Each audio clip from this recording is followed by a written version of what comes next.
L'affaire est grave. Un meurtre a été commis au musée d'histoire naturelle de Londres. La police a retrouvé dans ses jardins un corps en décomposition. Sans plus attendre, enfilez votre tenue d'expert. Les autorités ont besoin de vous. On va résoudre un sérieux crime. Oui, on va botter les fesses aux criminels. On va tout déchirer et trouver le coupable. Une nuit par an, une centaine de visiteurs investissent les ailes privées du musée pour une enquête plus vraie que nature. Première étape, déterminer depuis combien de temps la victime est décédée. Pour cela, les mouches sont vos alliés. On essaye de déterminer une fourchette de temps précise. Pour cela, on doit déterminer quelles sont les espèces de mouches trouvées sur la scène du crime.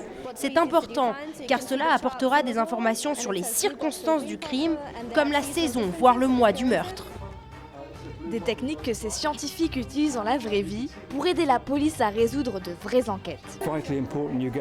C'est très important d'identifier la bonne espèce d'insecte. Si vous vous trompez sur le type de mouche, par exemple, vous pourriez orienter la police dans une mauvaise direction.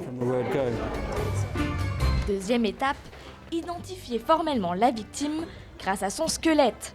Chaque détail est important.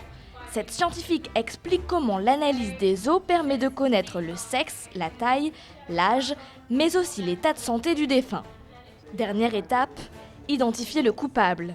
Dans le scénario, les enquêteurs ont affaire à 2 suspects. C'est grâce à l'analyse des plantes retrouvées sous leurs semelles qu'il sera possible de déterminer lequel s'est bien rendu dans les jardins du musée.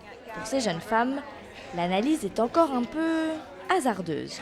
Si l'échantillon retrouvé sous ces semelles correspond aux plantes retrouvées sur la victime, c'est qu'on est sur la bonne piste, mais pour le moment, je ne sais pas trop.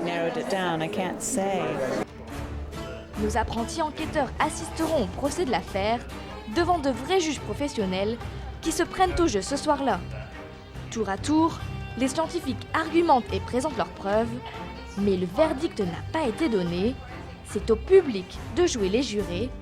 Chacun repartira avec ses propres convictions.